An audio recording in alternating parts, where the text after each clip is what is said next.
greatest, then I'm headed for it. Yeah, that mean I'm way up.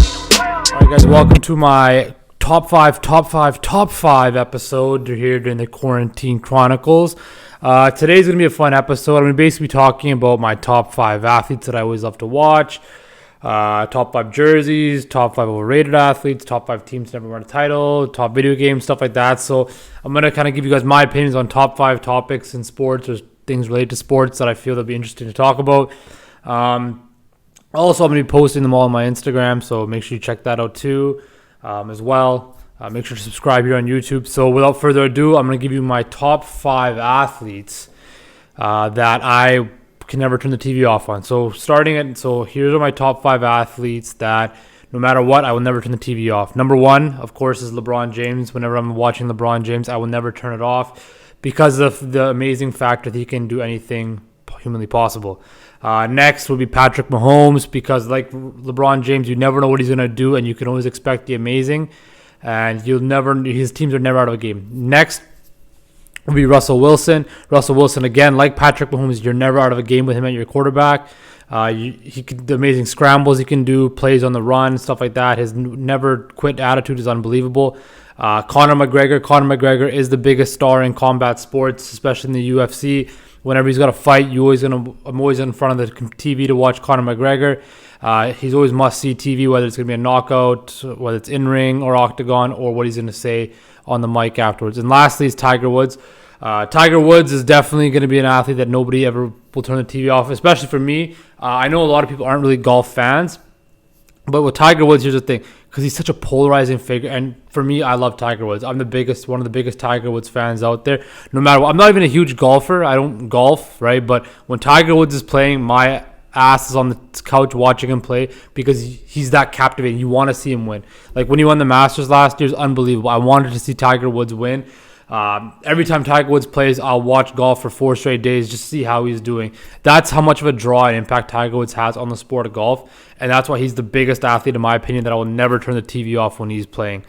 So now I'm going to talk about top 5 teams. So these are teams, not just a single season team, but like I'd say a course of a strong couple of years to never win a title, like a solid core group that never won a title. Number 1, for me, it's very near and dear to my heart, is those Canucks teams from probably 2009 to, I'd say, 2012. When you look at those Canucks teams, right, the amount of talent they had with not only the Sedins being MVPs, scoring champions, you had a guy like Ryan Kessler, who's probably one of the best two-way players in the league at that point in time. You had a top 5 goalie in Roberto Luongo. You had great depth players like Alex Burrows, Manny Malhotra, Chris Higgins, Max Lapierre. You had a good defense with Christian Ehrhoff, Kevin Bieksa, Alex Edler, a young Chris Tanev. For me, people forget how talented those teams were. Those Canucks teams were so supremely talented.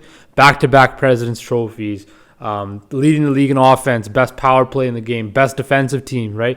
That team should have at least won one Stanley Cup, which, I mean, they should have beat Boston, but just with the mental fortitude of that team, they weren't able to get past that hurdle. For me, they should have at least won 1 cup, maybe 2. That's how I feel. That's how that good they were. It's just a shame that, especially for us here, that we never got to witness that, because I do feel that team deserved to win, and they had been knocking on the door for many years, and they finally had that shining moment in 2011. And I feel if it went differently, had it gone differently, in 2011 they had won. I do think in 2012 they probably would have won again, because they did win the President's Trophy. But with that being said, it's all hindsight. Like, they haven't won a playoff series since 2011, so I feel like that's going to be a really big hurdle for them to overcome in the future. But definitely those Canucks teams from those years deserve to win a cup, and were talented enough to win a cup, maybe even more. Next, I'm going to talk, I would think the LA Clippers, the Lob City Clippers. If you look at that, they had Chris Paul, who was probably the best point guard in the league at that time. They had Blake Griffin, a perennial all-star. DeAndre Jordan was an all-star. Jamal Crawford. They had Eric Bledsoe. Matt Barnes. They had a bunch of talent. Paul Pierce even was on that team. JJ Redick. Doc Rivers was a Hall of Fame coach, and they never won it. But if you look at that team, right, it was kind of like in between like the end of the Lakers and Spurs runs, which the Spurs did make the finals, which those couple of years, in between that OKC influx and then before the Warriors dynasty, right? I feel if that Clippers team had a stronger knit locker room, because it's well documented all the problems that Blake Griffin and Chris Paul had with each other.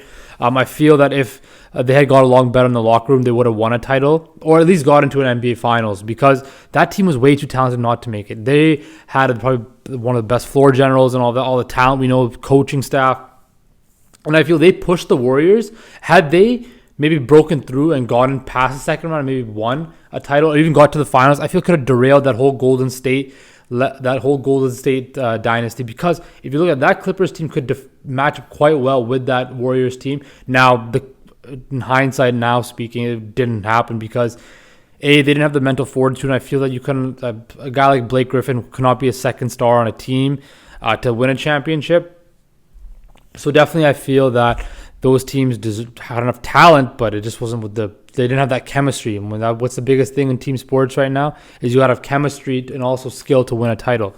Next would be those Phoenix Suns teams that had Steve Nash, Amari Stoudemire, Sean Marion, Mike D'Antoni as the coach. They also had great players. Like Joe Johnson was there for a minute, Quentin Richardson, Leandro Barbosa.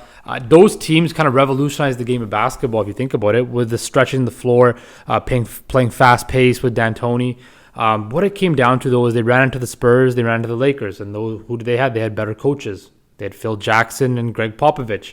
Mike D'Antoni was not a coach he would be outcoached by those guys simply, right? And then you had guys like Tim Duncan and Kobe Bryant, who are far and away better than Steve Nash, in my opinion. Steve Nash is a great player, but they didn't have. I feel like Steve Nash wasn't that type of leader, and Mike D'Antoni wasn't that coach to pull and drag a team to become successful. So definitely, I feel that that's one of the lasting legacies of those Steve Nash teams, was that they had enough talent. They won 60 plus games, however many years, top teams in the Western Conference, right? But they just couldn't get past those truly legendary people like Phil Jackson, Greg Popovich, Tim Duncan, and Kobe Bryant. And it's unfortunate because they definitely had the talent and probably deserved to win a title, but they just couldn't get past those hurdles. Next is going to kind of be college basketball. So I wasn't alive for it, but definitely Michigan's Fab Five team, with Chris Webber, Juwan Howard, Jalen Rose. Those teams dominated college basketball, were iconic in college basketball. They went to the final game twice, and just due to poor players, stupid mistakes, they shouldn't have won. And that team was definitely so legendary because it ushered in this freshman movement in college basketball. Now freshmen play all the time. Freshmen are guaranteed to play. Whereas back then, 25 years ago, or however long ago it was, almost 30 years ago now, freshmen weren't playing. They had to earn their stripes. Now it's expected freshmen come in and play. But if you look at that Fab Five, those five freshmen, they came in and they dominated the game. Not only did they revolutionize the style and how they kind of exposed the NCAA for being a bunch of crooks and not paying these college kids, right? But they also revolutionized the game where, hey, an 18-year-old can come into the college game and make an immediate impact. And now, ever since then, you can go from now until to present day, that freshmen come in and dominate and then leave for the league right away, right? So that, for me, I feel they changed the game. They had enough talent and stuff like that they deserved to win a title. It's unfortunate they didn't, especially with the Chris Webber timeout and everything and that whole scandal that happened after that, but they didn't win a title. But definitely I feel that those Michigan teams deserve to win a title. Next, I'm probably going to go towards the Kentucky Wildcats. So there's two Kentucky Wildcat teams. That's why I'm including this. Is a team in 2010 and a team in 2015. The team in 2010, people don't understand. That was Calipari's first year with Kentucky. They had John Wall, DeMarcus Cousins, and Eric Bledsoe in college basketball. Those are two perennial All-Stars in their prime. Eric Bledsoe was a very solid player in his prime, right? And they couldn't win a title. And it just shows you the fact that, yes, there was a lot of talent without those teams, but the thing about college basketball is this, that they weren't able to win because it's a one and done. You play an off game, right? You have an off game in the tournament and you're done. You're bounced out. Look at Duke from last year. RJ Barrett, Cam Reddish, Zion Williamson out. Another Kentucky team, you had Karl Anthony Towns, Devin Booker, and that Kentucky team could not win either because, again, I think they were undefeated or something like that, and they still lost in the tournament because they had a bad game. That team is, if you had a team with Kentucky, with Devin Booker and Karl Anthony Towns, say what you want about them as NBA players and their lack of success, but definitely in college, those guys get buckets. And that team was talented enough to win a title. Now, let's talk about some overrated athletes. So my top 5 overrated athletes is number one number one for me, I feel, is Ben Simmons. Ben Simmons might be the most overrated player in the NBA. People treat of him like a superstar player when he's not. The man can't shoot. He has been in the league for how many years and never developed a jump shot. Yeah, he gets paid max contract deals, shoe endorsements. He's called the next LeBron James when he's nowhere near LeBron James. It's clear he's not a leader of a team with him and Embiid. He's more interested in being a superstar rather than being a star player and a leader. It's clear to me that if the 76ers ever want to win a title, I would trade Ben Simmons and get a haul of picks from, because some idiot GM will think that he's getting the next version of LeBron James when he's really getting a bigger version of Rajon Rondo. I would definitely trade Ben Simmons because I think he's overrated. Next would be Kyle Kuzma, another one of those prima donna divas who I feel is only relevant in the NBA because he plays in LA and he knows how to work social media. Kyle Kuzma is not a very good basketball player. He's an inefficient offensive player. He's a defensive liability. He's not a playmaker. He does not very athletic. Basically, he's just there to shoot. He basically catches the ball and shoots it right away. Kyle Kuzma is only relevant in the NBA and considered. I was laughable when they had Anthony Davis and thought, oh, Kyle Kuzma's going to be part of a big three. No. Kyle Kuzma's not a big three player. Kyle Kuzma cannot be leaned on like that. Kyle Kuzma is a bench player who maybe on his best day could challenge for a 6th man of the year, maybe in his best year. For me, he's more of a 7-8 guy in the rotation, offensive guy like that. He can't do much. Give it a couple years and LeBron will finally realize. I think LeBron already realizes and Anthony Davis realizes that this guy's not something we can lean on. So sit his ass on the bench. And the only reason he's popular is because he's good on social media. That's probably the only thing he's really good at. Next, I'm going to say Dak Prescott.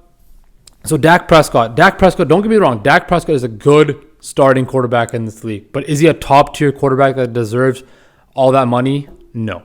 Dak Prescott has a top 3 running back in the league, a top 10 wide receiver, and probably the best offensive line in football. No wonder he's going to look good, right? If you're looking about it, if you think about it, if one of those facets goes away, take away Amari Cooper. He struggles in the passing game. Take away Ezekiel Elliott. His offense struggles.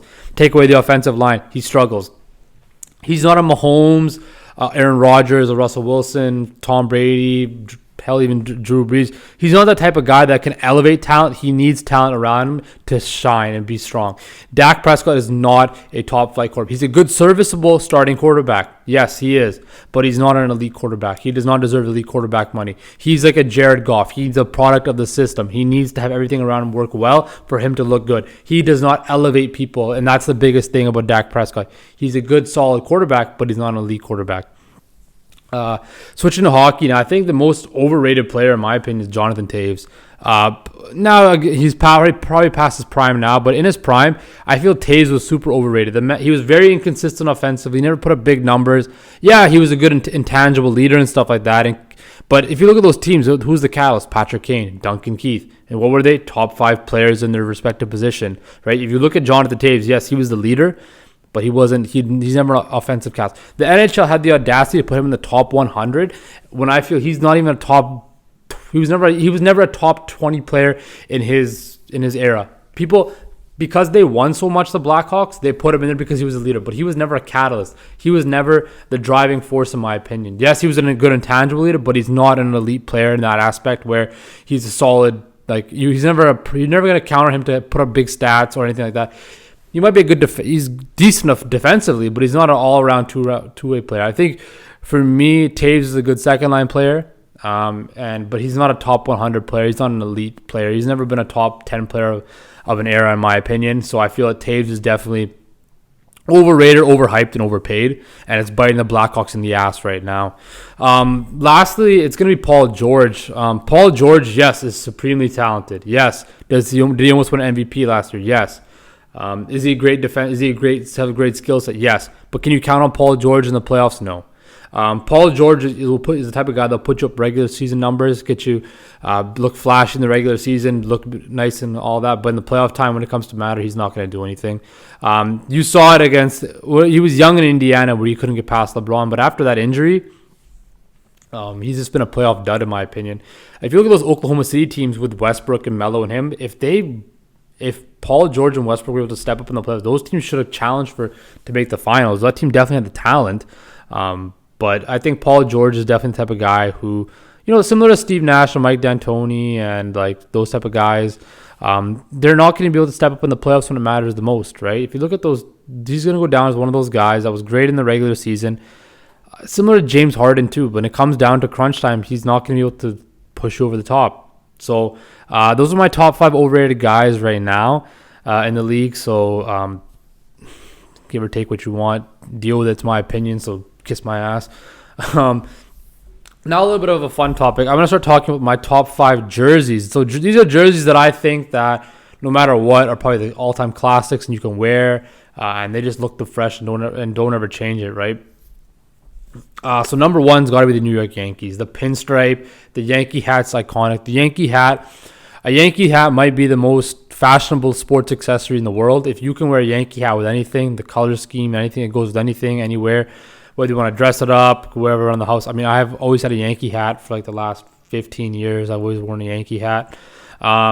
Next, I would have to say the Oakland Raiders. The Oakland Raiders, the classic silver and black, is just timeless. The logo, the Raider logo, the eye patch, everything is classic. Even though the Raiders might be in Las Vegas now, that logo is synonymous. That jersey is just simple but so nice. Their clothing is super nice. I would say the Raiders as well have a timeless classic of a jersey. Next, it's kind of off the board, but I love what the Raptors do with their jerseys. The Raptors went away from the whole dinosaur thing and kept it simple, but now with the whole integration with the whole OVO and all the other jerseys they make, I think the Raptors have timeless classic jerseys right now. They're simple, yet they're pop. They're very fashionable, right? I know I have a couple, and I feel they're very, they went from simplicity now away from the big dinosaur. Now, what they did when they brought back the dinosaur with the pinstripe rebrand with the classic ones, those are fresh. I love those ones. Definitely those are ones that are really popular.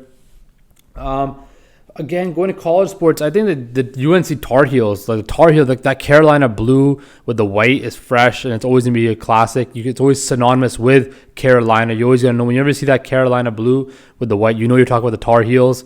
Definitely those jerseys are classics in my opinion. Lastly, I know I just called Jonathan Taves overrated, but I think the Blackhawks, the red jerseys they have are definitely one of the best in the NHL. I think probably the best in the NHL. I love the logo. I love their color scheme. Even the blacks they have. I love the jerseys. Really sharp and fresh. They pop really nice. So those would be my top 5 jerseys in sports. And now to finish off, I just want to talk about how the not top 5 per se, but top my favorite sports video games of all time. Definitely it's going to be 2K, FIFA, and Madden. NHL, I was a big fan when I was younger, but it just kind of got really repetitive, and I kind of lost interest in it. But definitely with 2K, with the career modes and stuff like that and online features, 2K is number 1 for me. I love it. Even though I suck at it, I love it. It's a game I have to buy every year. Same with Madden. Although Madden may not change every year, it's a game that I have to get every year because I love playing online modes. I love the features of it. It's so much more intuitive. It really puts you in the game to pick plays and stuff like that. And FIFA is fun because even if you're not a big soccer fan, it's easy to play. It's fun. They have great modes online and stuff like that. So definitely FIFA, 2K, Madden are my favorite games out there right now. But yeah, that's kind of what I got for my top 5 thing. Hopefully you guys stay safe and everything and take care.